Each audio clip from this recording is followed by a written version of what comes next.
Hello everyone and welcome to the course. Nikolai and I are so excited for you to have joined us, and we can't wait to start teaching you all about Google Analytics, how it's going to help boost your sales, keep costs down, and really everything that Google Analytics is going to be able to do. What are you going to gain and what are you going to learn from taking this course? Well, we're first going to show you the fundamentals and the basics of Google Analytics. We're then going to show you how to use Google Analytics to really drive in more sales for whatever it is that you're trying to drive sales into, whether it's your business, maybe it's a product, maybe it's multiple products. We're going to show you how to use Google Analytics to drive in more sales. Thanks, Joe, for that introduction.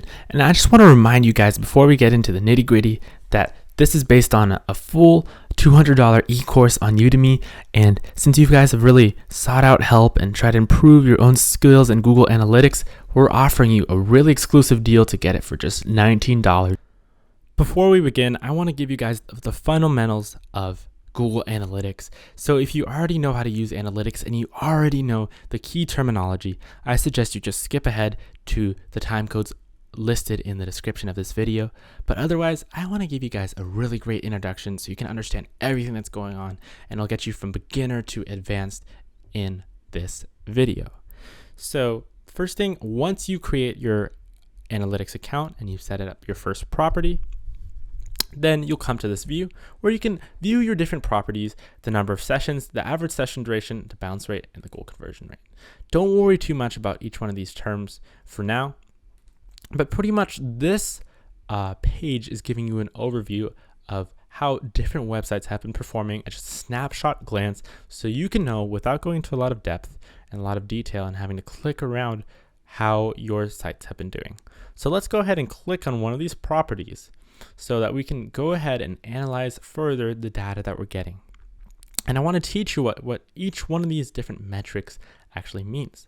So the most important one is just users. So these are the unique individuals who have come to your landing page and have clicked on stuff or have just come to it and left, and the different amount of unique, so it has to be a different person, individuals who have come to your page. We track different unique people by the IP addresses, and sessions is quite similarly related. So what sessions is when a user comes back twice, pretty much, or they can come back 3 times. When a user comes back multiple times, that's a session. So the difference between sessions and users is that for one user, there can be multiple sessions, and that's why you see a different number of sessions and users. Now, page views is kind of the subcategory of sessions. So if one person comes to your page and scrolls around, goes to a couple different pages, so they click on this purchase button, they get redirected to the PayPal link, then that counts as 2 different page views. And that makes sense because on this page, this sample Google Analytics landing page, we have 2.19 pages per session average. Now, the next kind of metric that I want you to pay attention to is average session duration. This is just how long a user spends on our landing page on average. These are a little inaccurate sometimes, and the reason being that Google needs 2 different data points to calculate them. So they're really only accurate for sessions with more than 1 page. In fact, they're often underestimates rather than overestimates. The reason being, if there's no second page view, if a user just comes to our site and bounces, which we'll talk about in a second, and then just leave when they come to the page, then they'll be counted as a 0-second duration, even if they just look at little stuff, if they don't click anything, and they just click X. So that can kind of distort the numbers that we're getting. The thing with a session is that it's only counted up to 30 minutes. So let's say a user goes to our page, types in the URL, or clicks on an ad, comes to our page, and then is distracted by another tab. Perhaps they have Facebook open, perhaps they want to browse some blog. If they keep this page open for 30 minutes, after 30 minutes comes, a session will automatically stop. So a session is only counted up to 30 minutes. Then if the user comes back, it'll be counted as a new session. That's one of the reasons there can be 2 sessions per user, although that's not too often the case. The bounce rate is simply the percent of users who come and bounce. And what a bounce is when a user comes to our page, doesn't click anything, doesn't interact with the page, doesn't scroll down, just clicks the X box right here. bounces usually indicate that the users are not really finding what they expected on our site and so just want to leave. So a lower bounce rate, the better. Bounce rates for e-commerce sites are often higher than bounce rates for very targeted landing pages. For example, if you have an email list and you've been interacting with your students for a while, then you're probably going to have a lower bounce rate than if you're just spamming a random broad match AdWords campaign. Finally, the percent new sessions are just the number of sessions that are from new visitors rather than returning visitors. Often this can be the case if it's not all new sessions, because perhaps you host the product on the same domain. So let's say for this diagnostic tutoring test and report, if we actually had like a login so that returning users would come, then that makes sense that, not all the sessions are going to be new sessions. You can narrow down the time by different kind of time spans. So you can have an hourly view, a little less useful, on average, except for if you're just looking at a launch time. So you want to see how the launch declines hour by hour. So at this 1 hour, we had 109 sessions. And if you look at the daily view, on average, we have about 100 sessions a day. So if we had in 1 hour the number of sessions we have in a day, that's probably the launch time, right? And then so the number of sessions are just kind of declining since launch to the kind of flatlined out at 100. If you look at week view, they give you better trends, but the deal being that this particular property has only been active since September 12th. To change the time range that you're looking at, simply click on the time date bar right here, and then you can select a custom date range, or you can just look at the particular day that you want. For example, if you had an advertising campaign today and you just want to look at the results, or you can look at the results for the last 7 days, the last 30 days, the last month, the last week, all these kinds of things. And what I usually do is custom, and then I'll usually pick the starting date, but I'll show you what another date looks like. So if you picked the first date as September 2nd, and then click on the next box, which is the ending date, and then click on the ending date that you want. They only let you pick up to the current date, so it's the September 17th. So we only can go up to September 17th, and then we click apply. Now say we wanted to compare the last couple days to the first couple days of our launch. So the launch occurred on September 12th, and we can compare September 12th to 13th, or we can compare, September 16th to September 17th, and then we'll compare it to a previous period, and then we'll say September 12th, one more time, September 12th to the 13th, which is just our launch date. The reason we might want to do this is just kind of confirm or compare how our website has been doing over time. This is a little more obvious since this site has only really been up and tracking for about a week. This is a newer property of mine. But we can look at, the number of sessions that we're kind of experiencing. And so, looks a little buggy here, but it should display the number of sessions overall between September 12th. Oh, I see. So it's from September 12th to September 12th. So we need to change that date range. Let's see if we can do that. So we'll try September 14th. And then we'll just compare it one more time. Right, so it should be displaying a session count greater than 0, but then we just kind of compare the different metrics and how they've changed over time. For now, we'll just go back to the last 7 days, or the last month, and we don't really want to compare that for now. So we'll just go to custom, August 12th, and then August 17th. September 12th, and then September 17th. All right, and click apply. And now we're back to the same view. We don't want to look at it weekly because we're just looking at daily trends right now. Now you can narrow down by language, country, city, browser, operating system, device, and so forth. The reason you want to do this is because let's just take an example. For example, country. If we take a look at the overall view, we see a ton of sessions coming from Australia, and we might wonder why this is. Are the sessions coming from Australia performing better with lower bounce rates and higher average session durations than other countries, or is this not the case? So we can kind of look at this data using view full report. And so what we'll do is we'll just look at the full report for this demographics country. So it's just loading. Usually takes a couple seconds to load. And then we'll just look at the summary. It gives us a map because we're looking at geographic information, but all we really need is this list. And so let's see, do we have a lower bounce rate on average in Australia and a higher session duration than the average? Well, so let's see, the average bounce rate is 28%. So if Australia has a 27%, it's performing a little bit better in terms of bounce rate, but users spending a little less time on the site. Now this could mean that the site's just really clear, and so they're getting to what they need to do faster, or it could mean that they're just not really interacting with the site. Compare this to the United States.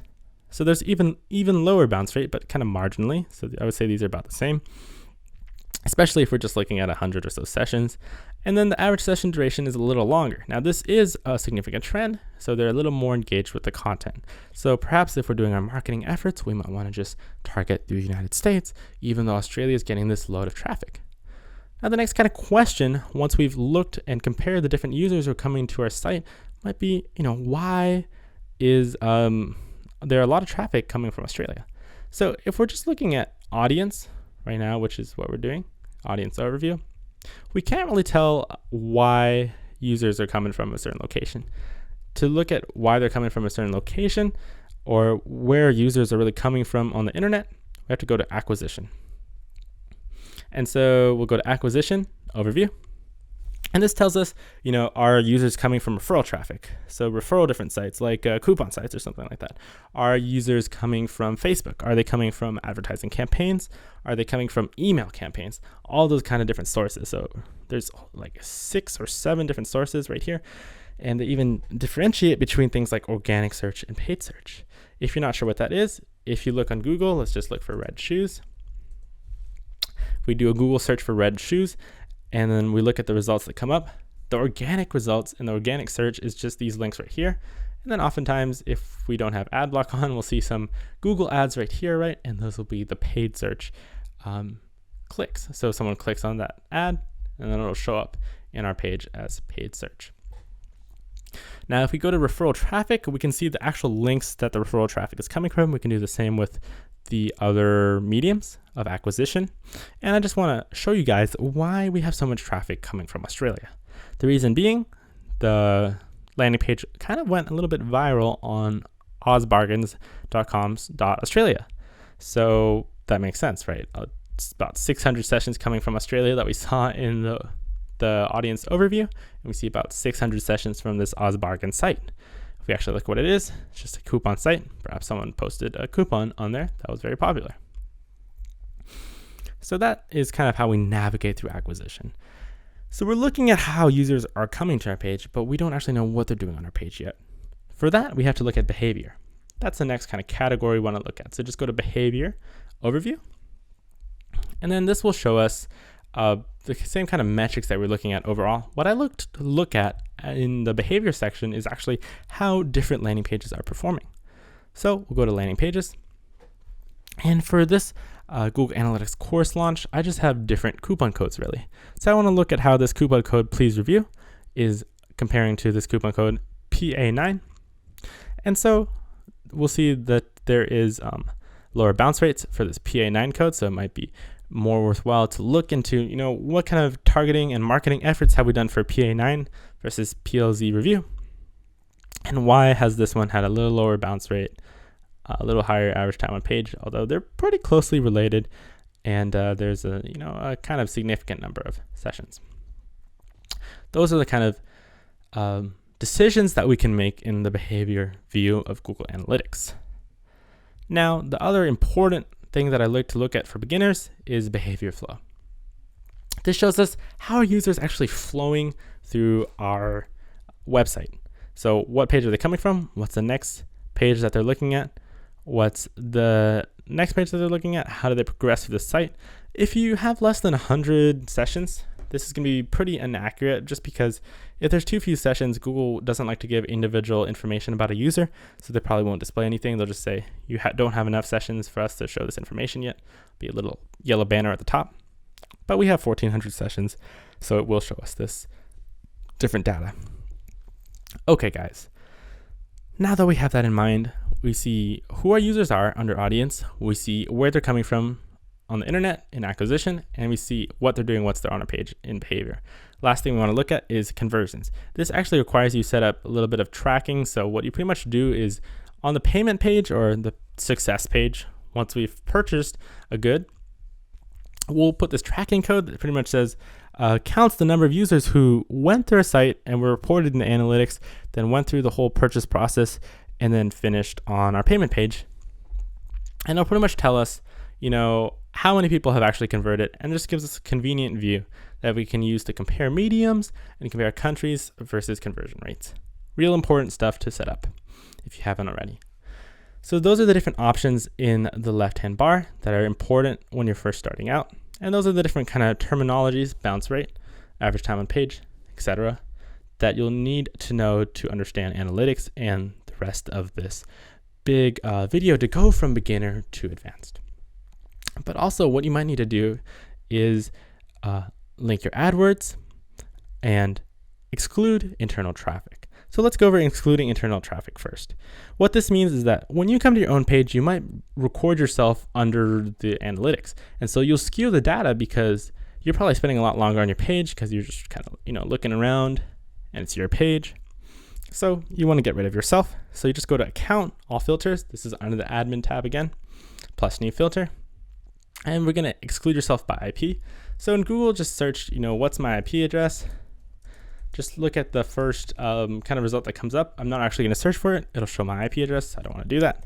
So just the IP filter as the filter name. It doesn't really matter what the filter is called, as long as you can recall why you named it that and what it is. And then select filter type excludes, select source or destination, traffic from the IP address, select expression, just copy paste. So what you'll see for the first or second result, just click on those links right here. It should be in some kind of form like 74.125.19 or etc.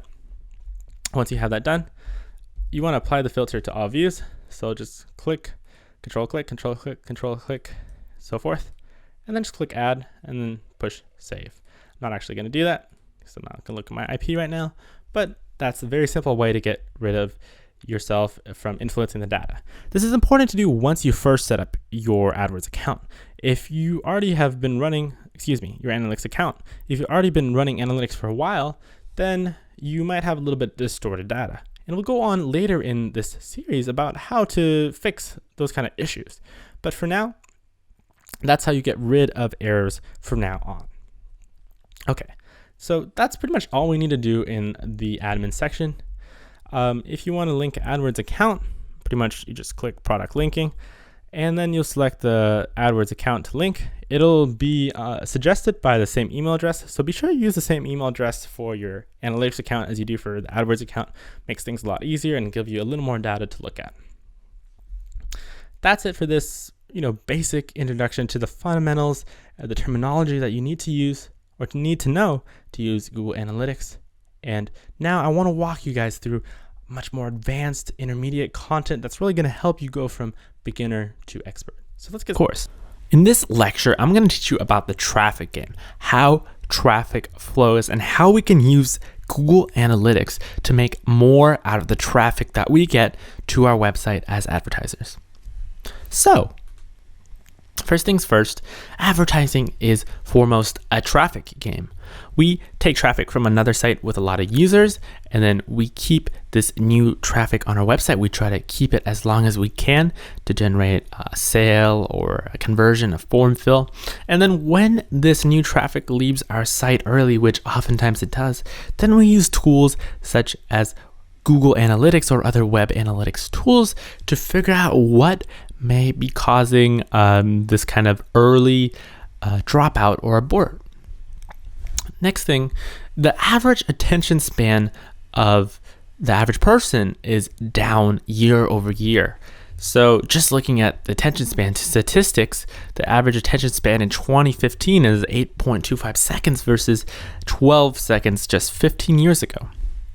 And note this, internet browsing statistics, the percent of page views that last less than 4 seconds is 17%.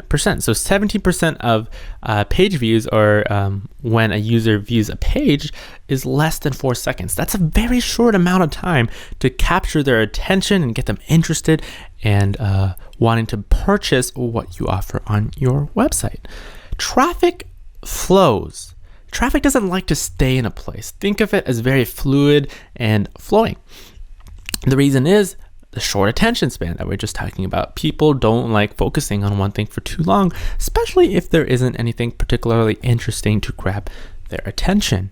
Analytics helps us figure out which parts of our website are not clicking with users and how different changes that we make to our website affect the engagement and the time that users spend on our pages. So, for example, here's another statistic. 55% of visitors spend less than 15 seconds on your website. That means that you have 15 seconds to, on average, for half the users coming to your website to kind of lead them in and really make your best case for what your product is about. You've got to tweak your website to optimize those first 15 seconds, or as we just saw, the first 4 seconds. It's just that first initial bit on a website that's incredibly important. And as we are making these changes, Google Analytics allows us to measure our progress. Getting traffic costs time or money.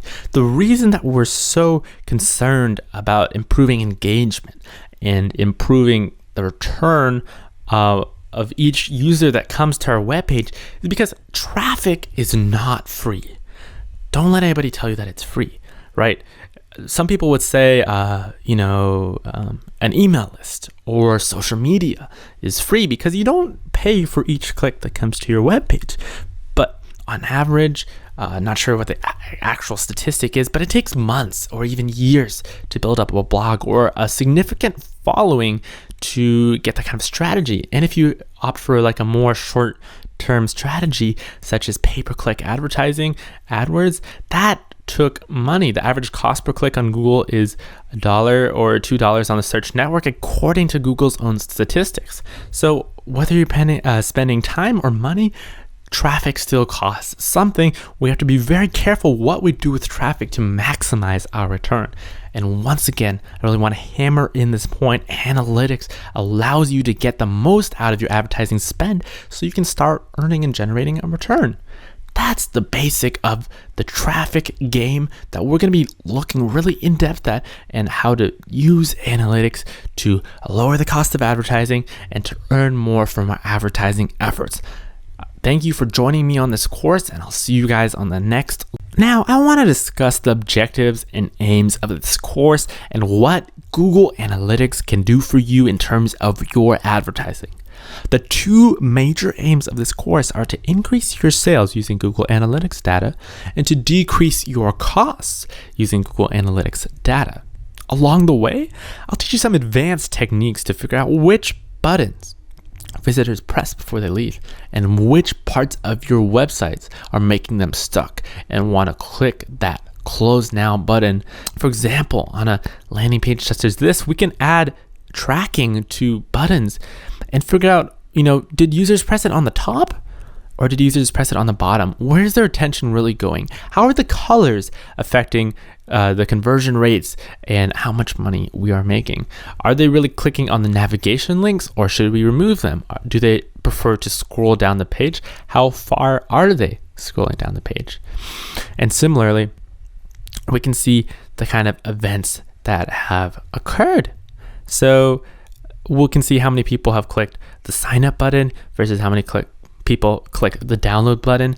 If we have a free kind of copy that or an ebook or something like that we're trying to get them to download so we can get them into our sales funnel. However, I want to kind of cover what you shouldn't expect from Google Analytics.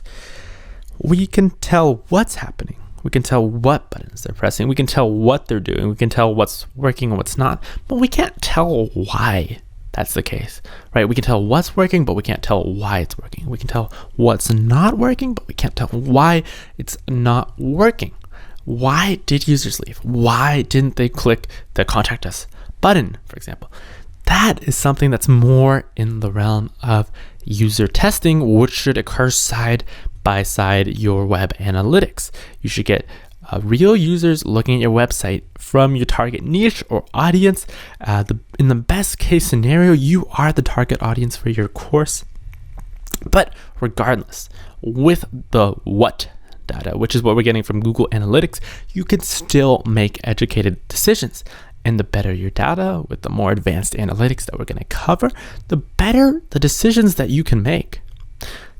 That's it for this lecture, and I'll see you in the next one about specific and how that helps boost your sales. Bye-bye. Hope you guys are liking the course so far. You've learned a lot of valuable marketing stuff for Google Analytics. I just want to remind you guys that in the description, there is a link for over 90% off the full e-course on Udemy. Go ahead and click that if you haven't already, or else continue with the course. Now, in this lecture, I want to talk to you about why specific sells. That is, being really specific and precise, why that sells and how you can use Google Analytics. Are you not sold on specific yet? Well, let's take the example of a Udemy teacher who earned $18,000 in his first month. His course was on iOS 9 programming in Arabic. If you're not familiar with that, that's just iPhone programming for the applications on an iPhone. And he targeted a blog for programmers in Arabic. This guy was pretty bold. He had a budget of around $1,500. So what he did was he borrowed $900 more from friends to try to get a spot on this blog for programmers in Arabic. It was one of the top blogs for programmers in Arabic. So obviously it was a little more expensive to advertise on it. But what he did was, once he got that money, he knew that this was the most specific course available. And people needed a course that they could understand more easily around that region. So he took that $2,400, and in the first month, just a month, he made $18,000. And each month after month, until iOS 10 comes around and this course becomes outdated, you'll make another $18,000 per month. So that is an example, a very good example of the kind of benefits you can reap possibly from being very specific. Now, let's say, okay, I agree with that. Why wouldn't you want to be specific then? Well, there's a couple reasons when it comes to advertising. If you're too specific, you will get a lower traffic volume. And, the less people you can get, the less money potentially you can make with your advertising effort or campaign. Also, oftentimes being more specific in programs such as Google AdWords means higher costs. So, for example, if you're targeting a specific state or region of the United States instead of the whole country, the actual average cost per click or the suggested bid is higher. So you have to pay more money to reach a more targeted and specific audience. So those two reasons, lower potential traffic volume and higher costs, scare advertisers away. And for example, I want to give you a really concrete look at why too specific might hurt at the same time. So we could take a balanced look, the kind of considerations between being too specific and not being specific enough, and how we can copy and achieve results like that of the Arabic iOS 9 programming course. So here's a keyword research for 2 states within the United States. So if you're not familiar, there's 50 states within the United States. So 2 is just kind of a small subset, especially since these are not the most populated states, Oregon and Washington. So we're trying to organize a sign campaign for another project that I was doing, and the average monthly searches that we're looking at for like restaurant signs and business signs is so low. It's 50 searches in Google, and Google is the number 1 or 2 site in the world in terms of the traffic that's coming to it. But because this is such a specific campaign in terms of advertising, there's just not enough traffic to really be able to scale our efforts. So even if we're making money from it, first of all, it'll take a longer while to test because it'll take a whole month just to get 50 searches. And it just won't be scalable. And so we can't scale the profits. So it's not useful. However, not looking at those cases being too extremely specific, in general, the more specific you're targeting, the better. The reason is, taking a look back at this targeting, we can try out this really specific targeting. We can say maybe it'll be a little slow, but maybe Google AdWords projections are wrong because they're just trying to make a few more bucks from us from these projections and try to get us to expand our campaign. Now, in this case, the company that we're working with was located around the region, so it made sense to be specific. And what I want you to do is to move from specific, then broaden your scope. Being specific in general will bring better conversion rates. Why? Well, for example, if we just target these two states which are located right next to each other, we can pick a landmark, like, for example, the famous public market in Seattle. And then we can say, something related to our business. Maybe we made a sign there, something like that. Something that people around this region will be familiar with. And we've already established trust there. So being specific brings better conversion rates in general. Move from too specific to slightly more broad, and keep expanding your scope until you reach the perfect targeting. That is what you want to do. Google Analytics will show you the results from changing and making changes to your either online pay-per-click campaigns or social media campaigns, etc. So you will measure the bounce rate and the average time on the page as you change the targeting options in your advertising campaigns. A lower bounce rate and longer average time on page generally will be followed by more conversions. The kind of settings that I want you to play with, for example, in pay-per-click advertising, are the locations that you're targeting your ads to display in, the language that your ads displaying in, the demographics. If you're selling a very high-end product, you probably want to target people in the higher percentiles of income brackets. And finally, the time of day. This also has to do with the location, because during separate times of the day, people will be at work or at home getting ready for bed. And then also experiment with using longer keywords if you're doing pay-per-click advertising using Keyword Planner. We'll talk a little bit about that later.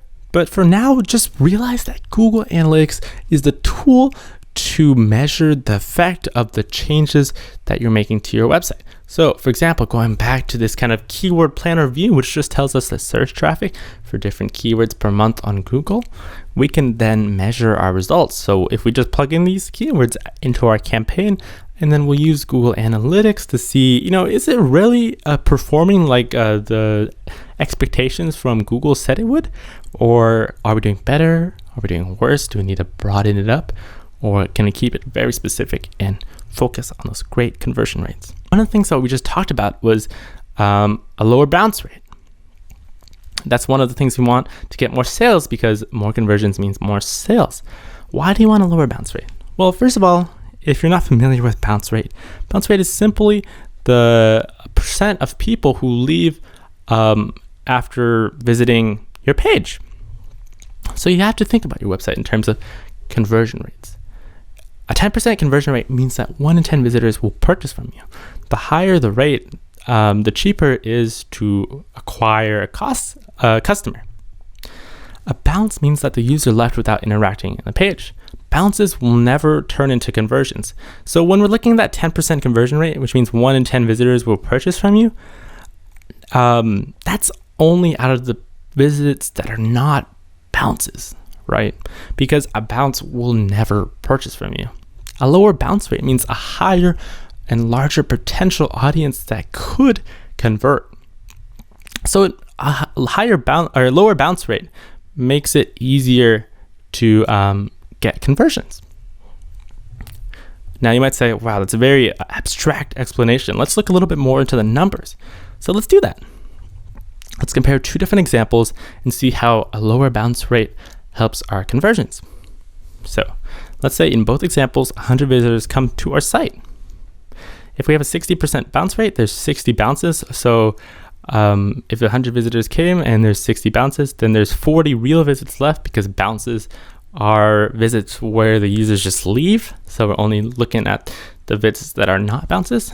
And if our conversion rate is 10%, then out of those 40 real visits, we will get 4 purchases, because 10% of 40 is 4.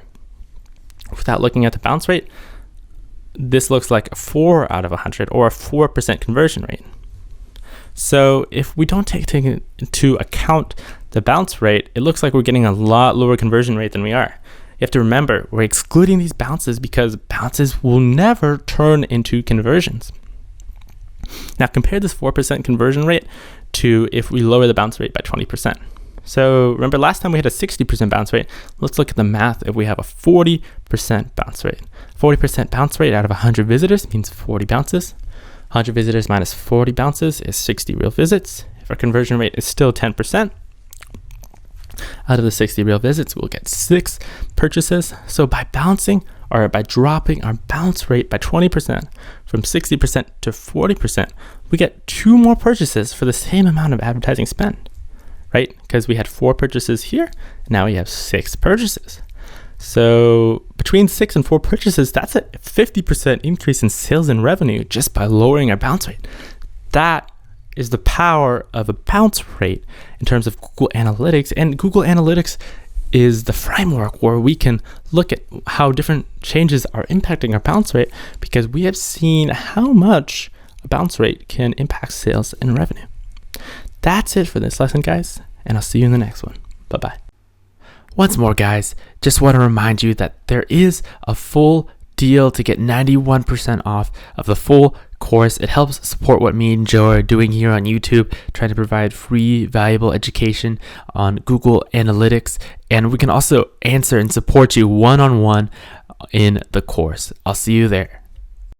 Welcome back, guys, to this Google Analytics course. Next, I want to walk you through a case study of how, starting from a specific, as we learned before, sold a $5,000 sign with just $56 in marketing outlay. So we followed just one principle, which is super important to sell the sign. That's start from specific, then slowly increase the breadth of your targeting. So we were specific in 2 different ways. First, with our location targeting. We focused on just 2 of the 50 states in the United States of America that were nearby the company we were working for, which was a sign company. With a bid of just $1 on Google AdWords, meaning the cost we're paying per click to our website, we were only getting about 4 to 5 impressions per day. So this strategy by itself did not work. But then we increased the breadth of targeting until we got 12 clicks per day at about $1 each still. So it only took 56 clicks to generate a $5,000 sale of a sign. The reason it was so important to start from just those 2 locations is that by being more specific about the location targeting, we can focus in our advertising messaging on something that the locations will know pretty well that maybe other locations don't, and then already establish trust there, and plus have more familiarity. So we're kind of leveraging what these kind of regions will already know. This is a strategy that you can repeat too, but just starting from a very specific location targeting.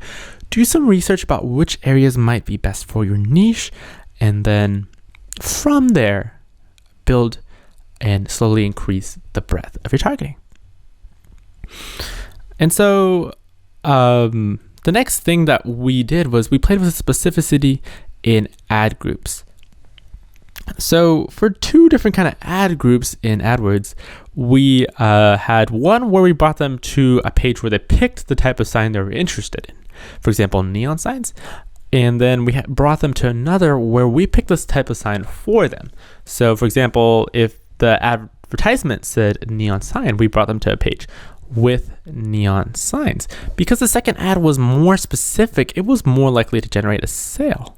Few people will search super specifically on Google, Bing, or Yahoo without some intent to make a purchase. And once again, as we're making these changes, we can monitor the data in Google Analytics. Now, I can't disclose exactly what the results in Google Analytics were for this particular campaign, as that's kind of confidential information.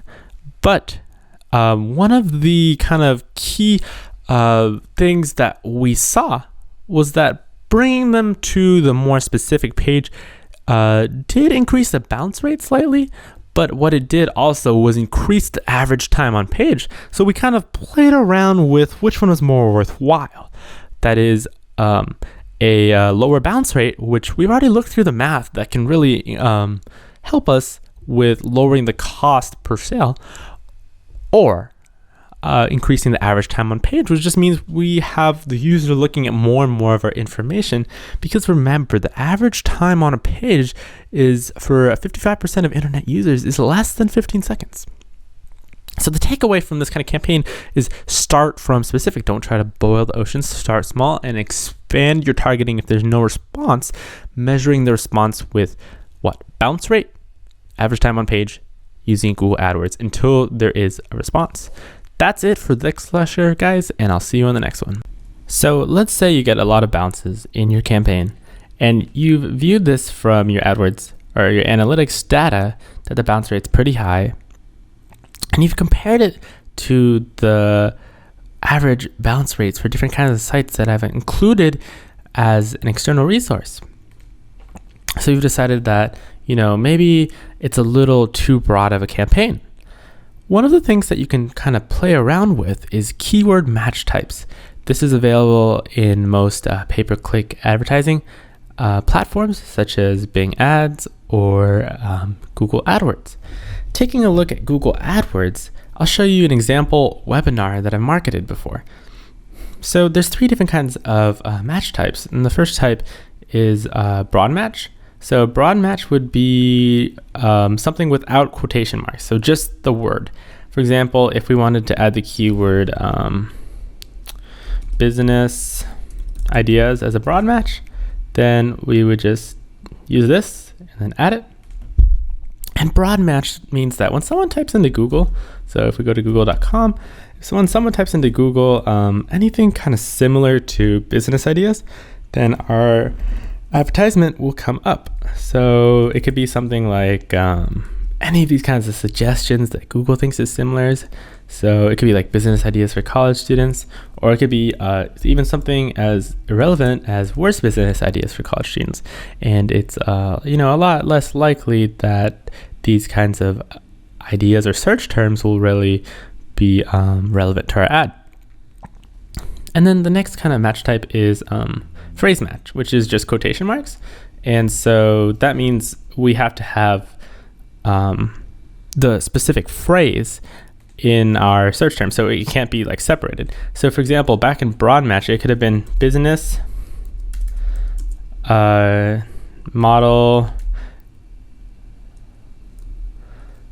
generator, idea generator for business.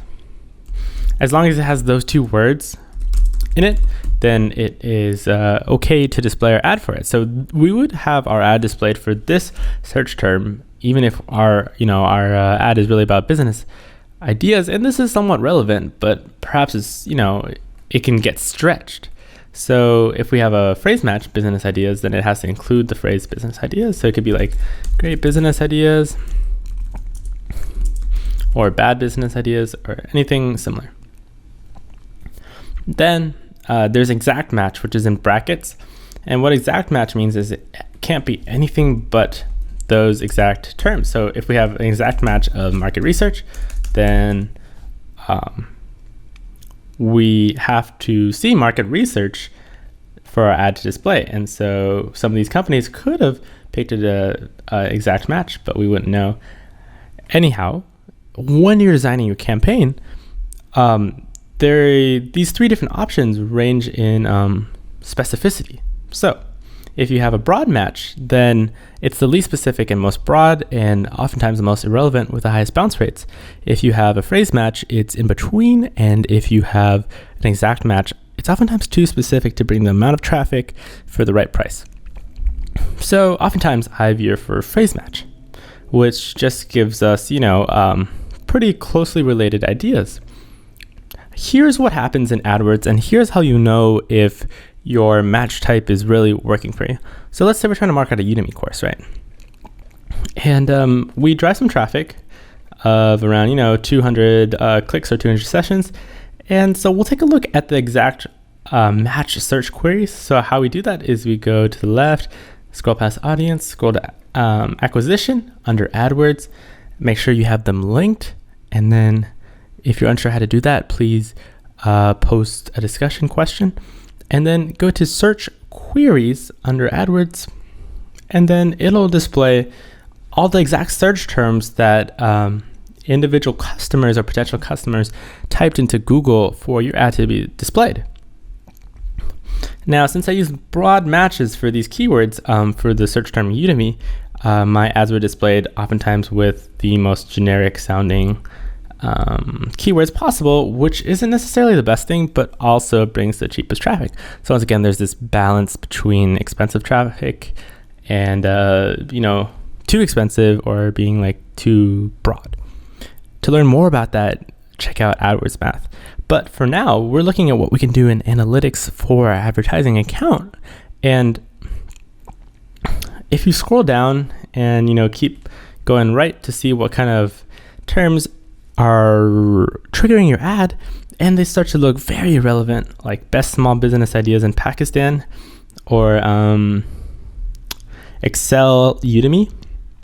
So these search terms are never going to, or almost never going to, really result in a purchase, because someone who's looking for this exact of a lecture for Excel is probably not looking for business training, for example, at the same time, because they probably already registered for this course and they already set some time aside for learning the stuff from this lecture. Regardless, that was only a penny, so it's not a big deal. And someone who's looking for the features comparison of lynda.com versus Udemy, they might see, well, like, nice ad, I might like to learn that course, but they wouldn't be just as likely to buy.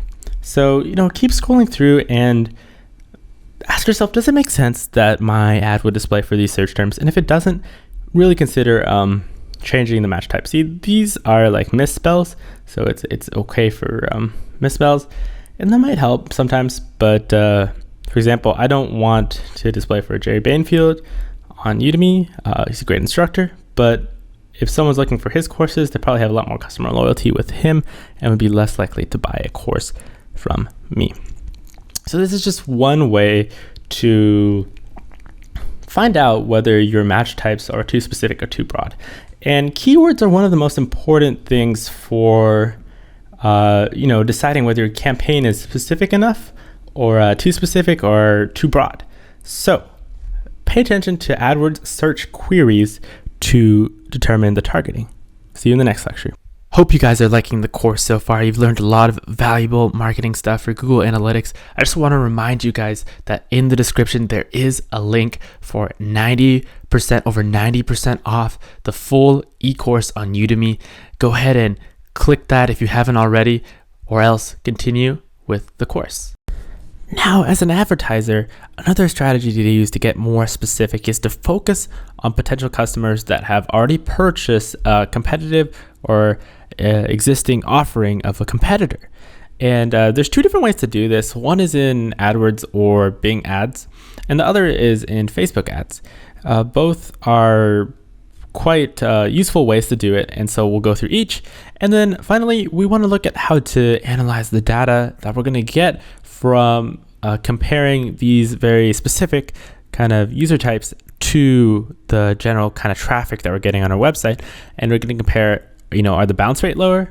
If the bounce rate isn't lower, then the issue is that these more targeted kind of users will cost us more per click. And so if there's barely a difference, then it's oftentimes not worthwhile to spend more for that strategy, but it's definitely worth some time testing and considering. So first, let's walk through how to do it on Facebook ads. Once you're creating a new ad on Facebook, this is in the ads interface, and so you will just look for interest of the previous people. If you were selling a product about how to get rich or something, we'll just look for the biggest players in that kind of niche by Googling it. One of the biggest is just Ramit Sethi, which is just I will teach you to be rich, is what his website is called. And so if we're selling something about how to get rich and this guy has successfully sold that, then it's worth looking at the people who have liked his page on Facebook, because they've either previously purchased from him or they at least admire his kind of product and would be interested in something similar. That doesn't mean for 100% of the time that since they buy it from him, they'll buy from you, but it does make it more likely. Similarly, there's Pat Flynn, another kind of money guru. And so there we go. We have 2 or 3 kind of figures that people have liked on Facebook to define their interest categories. Now, a note, these are only available for demographics as in the location of the United States as of now. So if we try to do it for a different country, then it won't let us do that. But that's pretty simply how you would try to target users who have purchased something from a competitor before. Now, doing this in AdWords is a little trickier. So first we have to figure out who the kind of competitors are. We have to do the same thing for Facebook. So we'll just say, Ramit Sethi and Pat Flynn.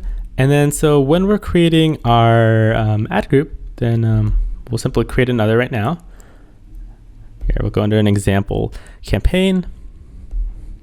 And let's say, we have a site about a new system for saving money.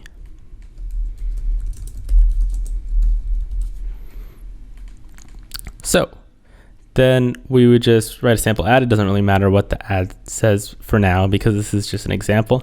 But what we would pay attention to is the keywords that we're entering would be Ramit Sethi, or oftentimes what will work is if you have particular products from these different people. So for example, if you look at Ramit, he has this product called Earn 1K. And so we'll also include that as a keyword. So if someone's searching for his product, then they're likely in the market for another competitive offering. And so if we can provide a product that's just as good as his, we have a chance of capturing that market as well. And then Pat Flynn, and perhaps she has some kind of similar product. The reason that it's a little harder with AdWords than Facebook is because there's a lot more flexibility with AdWords in some sense, in that in Facebook you couldn't target people who, for example, liked Earn 1K, because that's not a big enough page to generate that kind of traffic that they would suggest it. So you really only can do that on AdWords. At the same time, there's kind of a drawback there that you wouldn't get as much traffic. So let's say we go ahead and did that for Pat Flynn, or we can actually just go ahead and type that in. So Pat Flynn, courses. Wonder if she has a course. Not exactly sure. So it looks like she might. Okay, resources, start here, podcasts. Should be clearly have a product. It might just be a blog only. And so sometimes that's the case, if it's just a blog only, then we'll just keep it to the regular keyword. But if they have any products and they're a competitor, when someone's searching for their product, they're in the stage that they're not 100% set on buying from them. So you have a chance of capturing that potential market. Once you have that done, you just finish creating your campaign, like I've shown you in the Jumpstart. And then once we have that done, we want to compare the campaign where we use likely potential customers, like we're talking about, versus customers in general.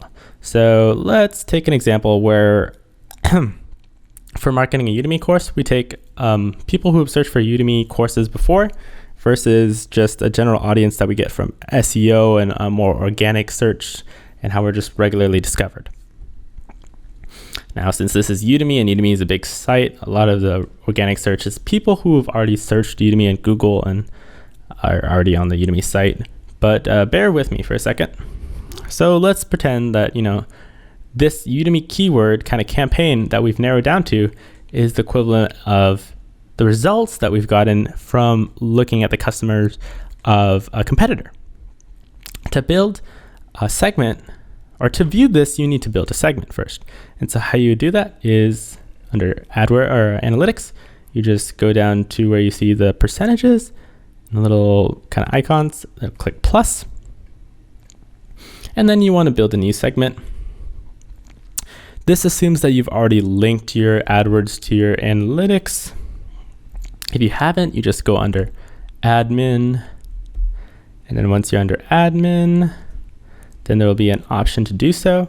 However, I've already done so in my account. I think it'll still show up. Yeah, so you just go under property, and on the right property, you would go to AdWords linking, and then it should automatically kind of know which account because it's both, a Google product. And if you're bringing traffic from Yahoo or Facebook, for Facebook, you might have to look under social sometimes. And for Yahoo or Bing, it should still be under paid search. Anyhow, so let's assume you've done it from Google. It's a little easier because this is Google's product as well. And then we just go to traffic sources. And then depending on if you want to just look at that campaign, then we'd look at, what the campaign name is. I think it was just like campaign number 2. So and it was just campaign number 2. And so that would be all the traffic from that campaign. Make sure your campaign just contains that competitor segment. Otherwise, you might have to narrow it down all the way to keyword, where you just pick these 3 keywords. And so that would allow you to look at the bounce rate from those results. I've already done that, so go ahead, finish that. And so here is the general users. That just excludes my location and excludes returning users to my course versus the specific new users that are acquired using the Udemy keyword. So let's first take a look at the number of sessions.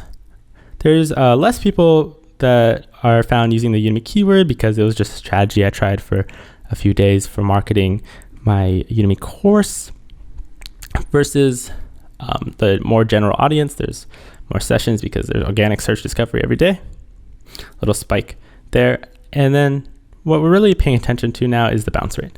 So the pink bounce rate is for the general kind of users, and the blue bounce rate is for the Udemy users. As you can see, the blue bounce rate is typically a little higher here. We're more concerned where we see more traffic, right? Because there's just like, 1 or 2 users from the Udemy keyword here. And so it's actually higher, which means that this kind of strategy for my particular course does not work in general. Now we can keep testing it and see maybe the blue line will start to go down once we've optimized different parts of our campaign. But in general, like the bounce rates are, it's higher or very close. So it's not going to be much of an advantage there. Do try it for your particular campaign though. And the closer you can get to the customers who are looking to purchase from your competitor, the better. So if they're just looking for information about the competitor, they might not be in the purchasing stage. But if you can capture them in the purchasing stage and then compare the bounce rates once you ran around 100, 200 clicks in a campaign, then you are good to go. See you in the next lecture. Bye. Once more, guys, just want to remind you that there is a full deal to get 91% off of the full course. It helps support what me and Joe are doing here on YouTube, trying to provide free, valuable education on Google Analytics. And we can also answer and support you one-on-one in the course. I'll see you there. Now, I want to talk to you guys about why you must focus on non-bounce sessions and how you can kind of build custom segments with Google Analytics to help you measure your results. So first, let's take a look at this sales page that I have without focusing on non-bounces. So this is just all the sessions over all time. And so what we're going to do with this particular sales page is we're going to first take a look at just the sessions. So we don't need the bounce rate for now. And then next, we're going to look at non-bounce sessions. So to look there, you just go to plus new segment, and then under all, just scroll down to N, non-bounce sessions, and then go down to apply. Once you apply it, there, so we have 29% of our sessions are non-bounce, and pretty much that means that 100% minus 29%, or about 70%, is the bounce rate. So we're really interested in how this number changes over time. So it seems pretty steady compared to the overall sessions, right? Because there's spikes in the overall sessions, but it seems like the number of sessions on average for non-bounce sessions is just around 20-ish or so. Sometimes some weeks it's lower, some weeks it's higher. So around 20 sessions. And we want to grow that. We don't care as much about growing this. If we're too focused about just driving low quality traffic, which you'll see a lot of courses about, then we are not really helping our conversions. And the reason is that bounce sessions will never convert. So we have to take a look at the conversion rates only really from the non-bounce sessions. Remember back when we were looking at the math of different case studies, or in the case studies to come up, it's the non-bounce sessions that matter. Okay, so with that in mind, we can go ahead and take a look at another kind of segment, which is if we just get rid of the non-bounce sessions for now, and you can do this for your own sales page, then look at sessions versus bounce rate. And so when we're looking at bringing higher quality traffic, we can tell what the quality of the traffic is based on the bounce rate. And so we can see that, when there's these spikes that come up, the traffic quality is down, and there's cyclical changes that we can see, like when a new month starts, for example, to September 1st, a new kind of audience comes. Perhaps some people go back to school because it's a very student-based audience. And so the initial bounce rate is just less familiarity. And that's actually a quite significant change in the bounce rate. So what we're looking at overall then is we can really just take a look at the non-bounce sessions. So we'll go ahead and do that, remove the all sessions, and we just want to grow the non-bounce sessions over time. So when we're looking at our marketing efforts, we'll just try to increase the non-bounce sessions. Another kind of quality metric that we want to look for is the average session duration. So we'll plot the non-bounce sessions versus the average session duration, the session duration being in light blue. And you can notice that while it seems like there's less non-bounce sessions, we're slowly kind of getting the session duration to go up. And that's a positive trend because, say, the difference between spending 3 minutes and 8 minutes means, first of all, the existing users are more engaged, or more people who haven't taken the course already are taking it, and then the new users, so forth. One thing you might want to look at is if you have a website where the product is hosted on the website, so once someone buys the product, they have to come back to the website, then you'll want to compare your non-bounce sessions in general to your non-bounce sessions with only new users. So we're going to actually build a custom segment, and I'm going to show you how to do that. So we'll just go to Add Segment, New Segment, and then we'll go to Behavior. Let's see, Traffic Sources, Data Session, Conditions, Add Content. Let's see, Bounce. Okay, so users bounces, and then equals to 0. So that means non-bounce. And then we want, actually it's under user type. So just go under users, user type. Just click on the search bar and then click user type. Click on it and then contains, and then new visitor. So it could be exactly matches or contains, and then we'll save this session. And we're going to compare, so we'll call this session non-bounce new visitor. Going to compare non-bounce new visitor to non-bounce in general. And if you remember, it was about 30% of users who were non-bounce. And this is only 20% of visitors who are non-bounce new users.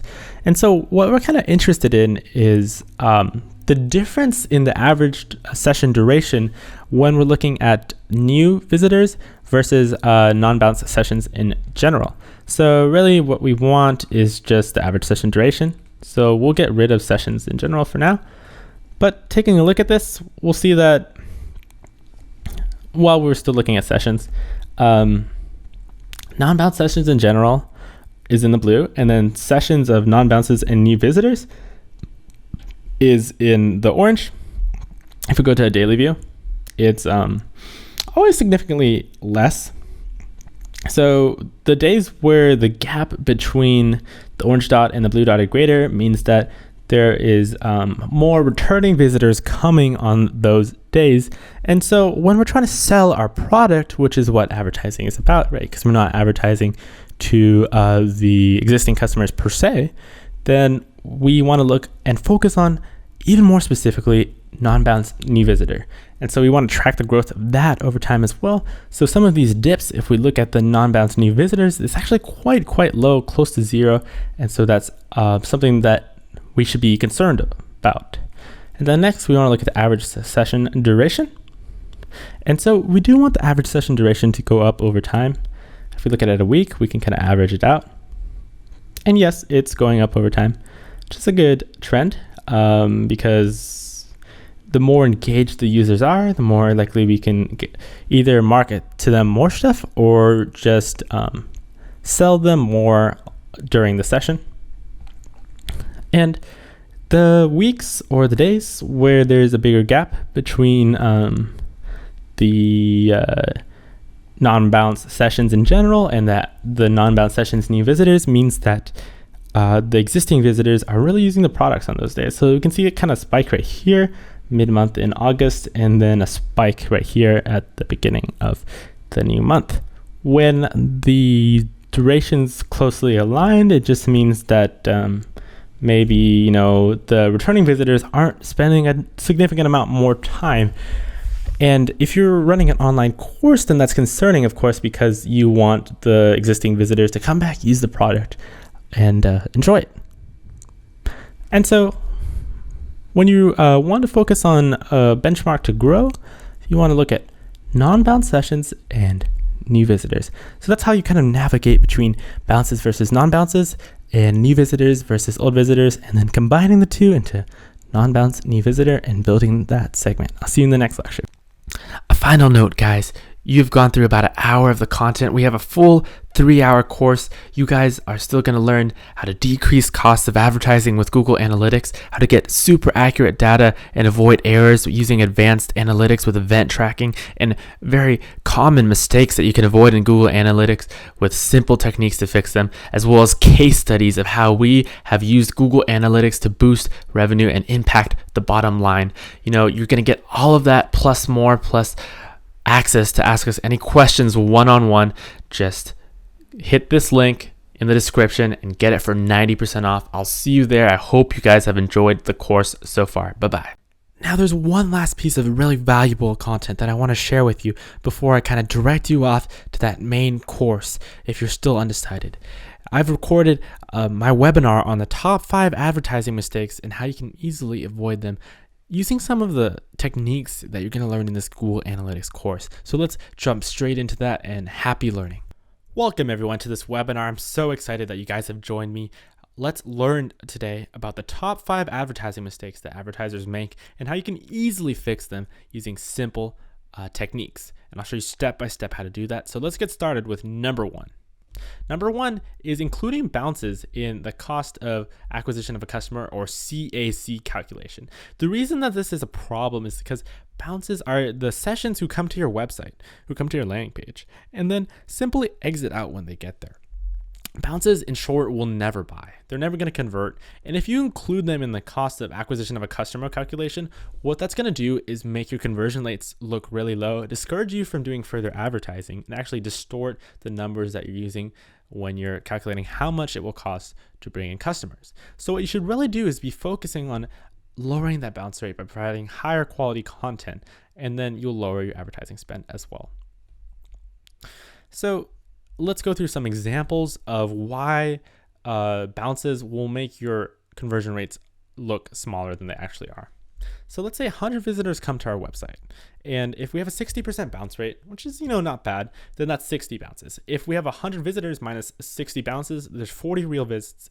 And if we have a 10% conversion rate out of those 40 real visits, because bounces will never convert, then we get 4 purchases. So without looking at the bounce rate, this is 4 purchases for 100 visitors, or a 4% conversion rate. But our conversion rate is actually 10% because we should not include bounces in the conversion rate calculation.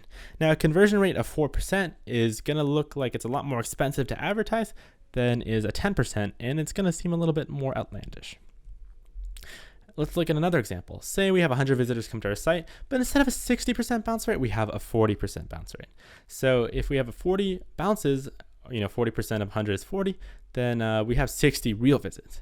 Once again, if we have the same conversion rate of 10%, then out of those 60 real visits, we're gonna get 6 purchases. So that's the difference between 4 purchases and 6 purchases. And by dropping our bounce rate by 20% from 60% to 40%, we got 6 purchases instead of 4 purchases, which is 2 more purchases for the same amount of advertising spend. Since we had 4 purchases to begin with, that's a 50% increase in sales and revenue just by decreasing our bounce rate by 20%. That's the power of bounce rate. And that's why it's going to make your conversion rates look so slow if you have a high bounce rate. So the solutions to this problem are really excluding bounces in the cost of acquisition of a customer calculation. So when you're actually looking from your advertising accounts and trying to figure out, how much it costs to acquire a customer, do not use a conversion rate of 4% here. Get rid of those bounces first of all. Don't attract bounces. Pick higher quality keywords that don't attract bounces. If you're doing pay-per-click advertising, do better targeting using blogs from like buy-sell ads, and make sure that you're really only getting the traffic that's going to really purchase your content. There's a book called Scientific Advertising by Claude Hopkins and some other authors. And it talks about how one of the mistakes people make in advertising is trying to make their like mail order ads really, really flashy, lots of colors everywhere. And this doesn't actually bring more people who are going to purchase the goods. It just brings more people in general to look at the ad. And you want to use every bit of space that you have just to kind of pre-qualify people and really only get the people who are going to convert. You might pay more per person because it takes so many impressions to get someone to come. But once they come to your website, once they come to the objective that you want them to, then there's going to be higher conversion rates and a lower overall cost of acquisition of a customer. The less it costs to acquire a customer, then the more profitable your advertising is overall.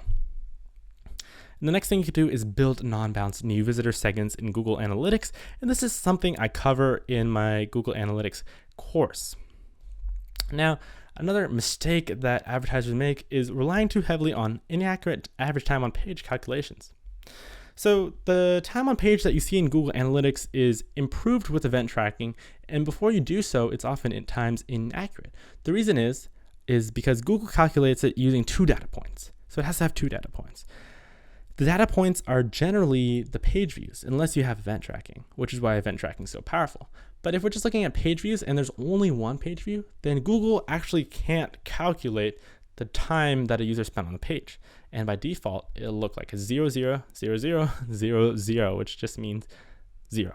And that really distorts and brings down the average time on page so that Google Analytics oftentimes underrepresents the actual engagement of the users who are coming to your page. This will kind of discourage you from your advertising spend and not really give you accurate results of what's going on. So even if someone's coming to your website for 10 seconds, you want to know that they're coming to your website for 10 seconds rather than just 0. And you can prove this with event tracking. What event tracking does is if you go to a landing page and you click on a button, then the time between the initial landing on that page and clicking that button will be calculated. And so there'll be a lot more data points. So Google calculates the time on page between the first data point and the last data point. The more data points there is, the more accurate and the more detailed an average time on page calculation can be. Justin Cutroni from Google Analytics has a pretty great article about this. And so it just kind of explains how it's calculated, between the times on the pages, unless you have other hit types, which is from events. So the solutions is to implement event tracking.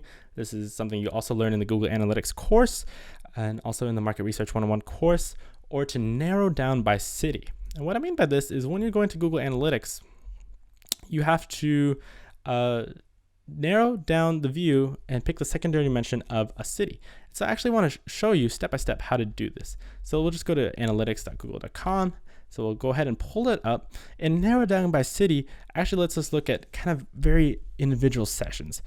Google Analytics wasn't built to look at individual sessions, but by narrowing down to the city type view, we can look at very close to individual sessions. And so we can see how long each user was spending on the page rather than overall extrapolating those trends. And so that's very good for kind of correcting the bad data. And that's the second best solution to really just actually going through the work and adding event tracking, which you'll learn in the Google Analytics course. So let's just go through how to narrow down by city. Let's just go to this actual landing page for the Google Analytics course. And so let's say we want to improve this average session duration. You can't actually add event tracking to this Udemy landing pages. So what we have to do is we just go to the view full report and we want to narrow down by city. The reason we narrow down by city is because there's so many cities that we'll actually get really small numbers of sessions per each city. So we'll just pick secondary dimension city. Since there's a lot of traffic coming from a few cities in Australia, that's not so much always the case. And especially with this page, there's a ton of sessions from Sydney and Melbourne and Sydney again. So, and then we want to pick a primary dimension that's not going to be language then. So we're going to go back to the audience overview. Should let us do that. And so actually just click audience overview.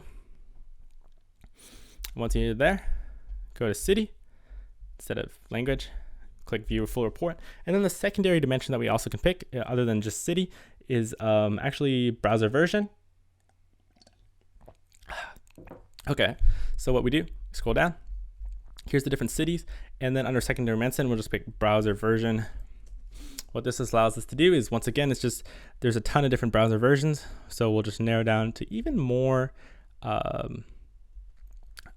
specific sessions. And so we're still getting just a ton of people coming from Sydney. And what we can even try further is hour of day. So now we should get really smaller and smaller sessions.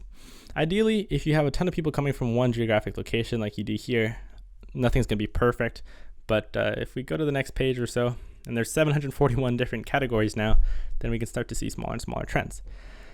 So if there's a 10% bounce rate and there's 10 sessions, then we have a 2-minute average session duration. So one of those 10 sessions was actually a 0 second, 0 minute duration. And so we kind of extrapolate how much the actual sessions are going to be.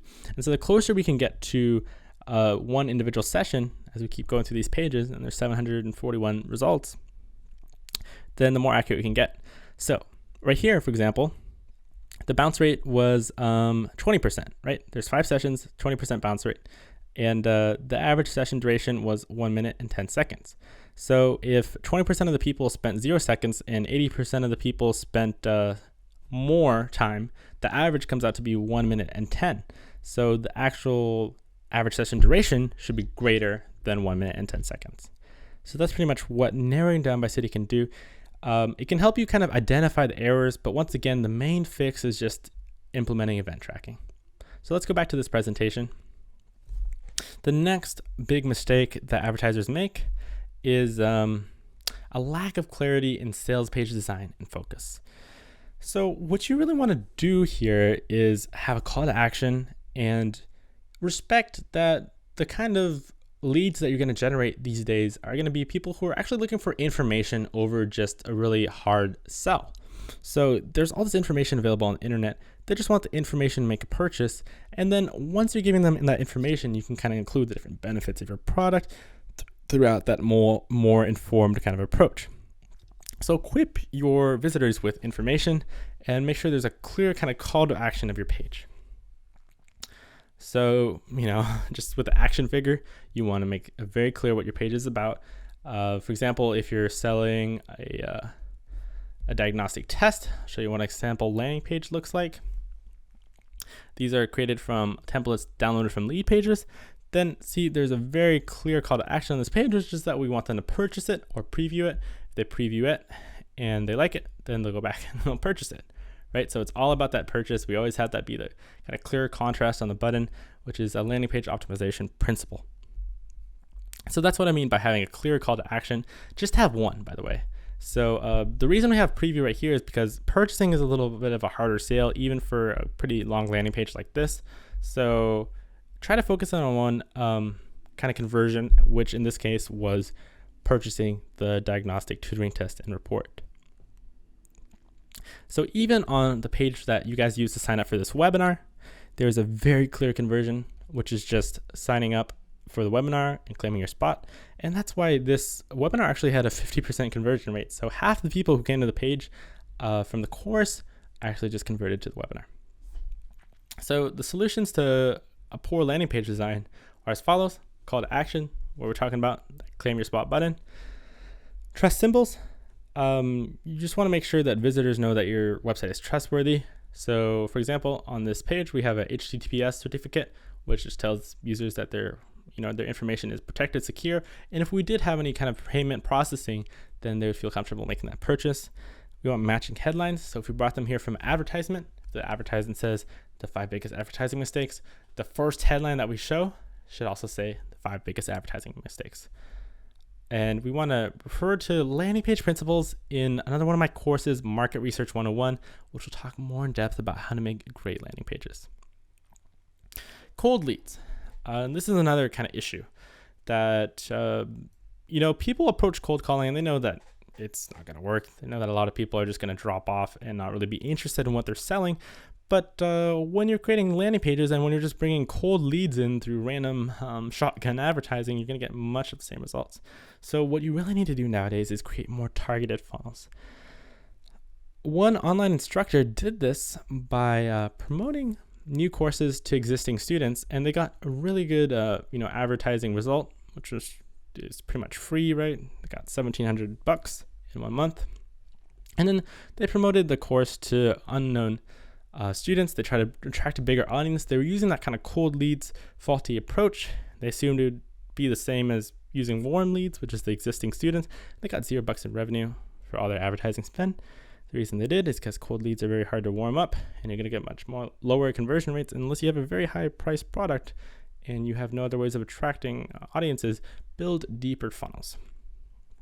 So the 2 issues is a larger cost of customer acquisition, and you have to hit the same audience multiple times to produce results. So rather than just trying to get every lead that you could, if you do choose to do cold leads, hit the same leads multiple times, look into retargeting and features like that to get started.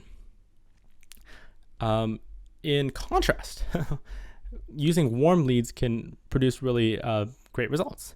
And one way to warm up leads is just to pre-qualify your audience. There's different ways to do this. You can use Facebook ads.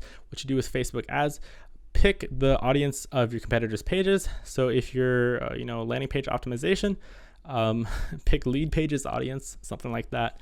Sell them your own product. You know that they're already willing to spend money, and if you have a better product, chances are you might be able to sell it. How one instructor sold $18,000 worth of programming courses.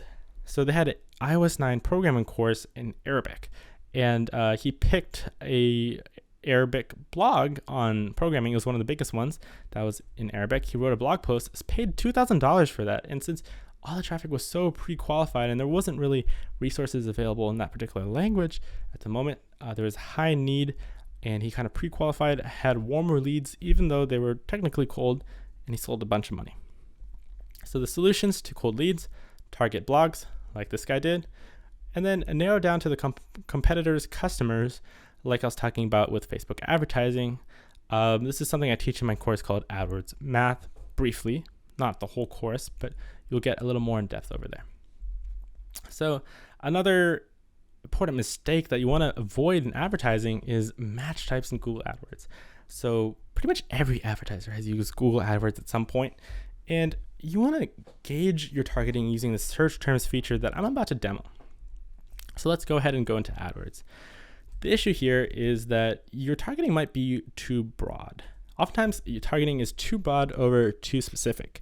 I always stress that you have to start from too specific, then broaden your targeting. Sometimes this has led to getting like 0 impressions because it's just such a specific keyword, but that's better than getting a ton of impressions that are cold, unqualified leads that we're just looking at that really won't generate any return unless you spend hundreds and hundreds of dollars. One time, we were selling a $220 e-course, had a Bing Ads coupon. It took about $100 to get a $220 purchase. And so, Bing Ads is a little bit cheaper than AdWords. And each click doesn't cost as much. So that's a lot of clicks just to get a $220 purchase. Cold leads doesn't generally work that well. Sometimes it does if you really, pre-qualify your audience, like we're talking about with that blog or with using your competitor's audience. That sometimes works. So let's go to this other AdWords campaign account that I'm using, and I'll show you how to use that search terms function. So what you do once you go to campaign, it'll take a little minute or two to open up because AdWords is pretty slow usually. You'll go to keywords, and under the keywords, you go to details. And once you go to details, there'll be a search terms function. And what you can actually see is every term that users typed into Google for your ad to appear. By default, you're using broad match. There's a couple different keyword types that I want to walk you through real quick. These types are broad match, phrase match, and exact match. So broad match, if you type in shoes into AdWords, in any kind of related term like flats, red shoes, blue shoes, everything will also display your ad. Now for phrase match, if you type in shoes, it'll have to have that phrase in order. So if it's like red shoes, then it'll have to have red shoes in order. But then it can have any kind of modifiers around that. So it could say blue and red shoes or something like that. But whatever's inside the phrase has to appear in order. And then exact match, it's if you type in shoes, your ad will only appear when it says shoes. That usually limits the amount of traffic you get by a lot, and sometimes they ran into the problem where you just get no traffic with it. But it's better to start with exact match or start with phrase match and then open up the targeting if you have to. So let's take a look at, for example, one of my campaigns. And so we'll just click on it, campaign number 2, and then we'll go to keywords. And then once you go to keywords, you just want to go to details, search terms, all, and you can actually see how are the terms that are triggering your ad, how do those compare to what you actually thought would trigger your ad? So if I was advertising for a Udemy course, what I really want, cost of classes at Udemy SAT class to trigger an ad on marketing. Would that make sense? Probably not, right? So I just paid, what did we pay? 25 cents for that to appear. And that was a waste.